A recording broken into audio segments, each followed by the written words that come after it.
Hey, so welcome today to our Astronomer shoot, and we're going to be shooting the wonderful Mel Britton.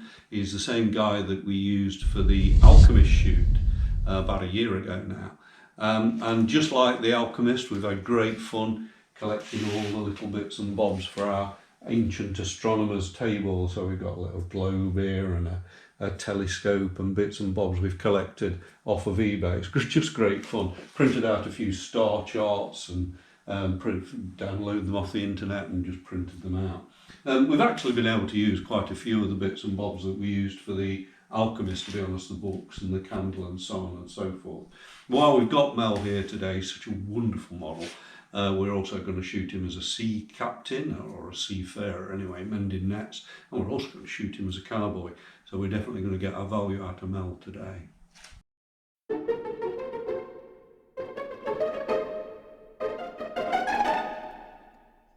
So I'm going to be using my Canon 5DSR today. It's my 53 megapixel camera, and I like that for studio work. You might as well use the most pixels you've got, haven't you?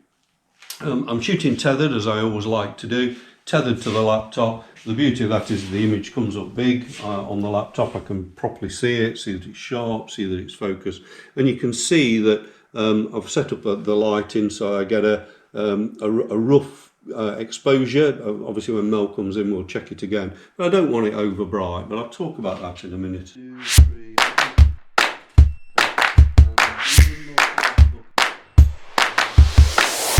A little bit about the lighting. I always set up my studio shoots with actual even lighting, if I'm honest with you. When I first started doing it, I used to try and get the direction of the light to create mood and so on and so forth. But now I frankly find that if I light it evenly, pretty much evenly across the whole scene, making sure nothing's too dark, then I can do it better in Photoshop, if I'm honest. I'm more comfortable adjusting the light in Photoshop using layers and masks than I am trying to do it actually on the day in camera, as it were. So different people are different. I've watched loads of tutorials where people go to an awful lot of trouble to set it up with different flashes on different powers and so on and so forth. But I just find it easier that way to adjust it in Photoshop. Look that way, that's it. Look at it.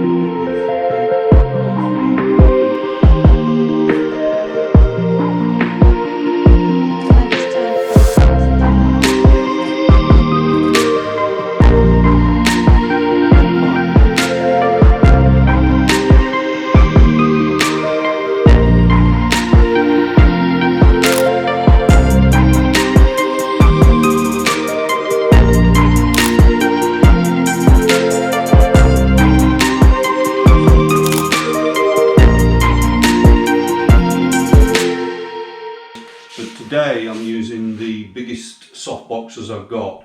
So there's this one, and this one's even bigger, look. They're so big actually that we have to support them above us, they just tip over. The beauty of these great big softboxes is that the bigger the softbox, the softer the light. So you're getting almost no shadows at all. I can't use them on site. When I go and do a studio shoot in a sporting situation, say, they're far too big to use, they're too cumbersome. So I've got ones which are probably about 2/3 the size. But when I'm absolutely in control of the situation and I can put these sports up, I really do prefer these great big softboxes. I'm also providing some accent light with these two little Rotalight Neos.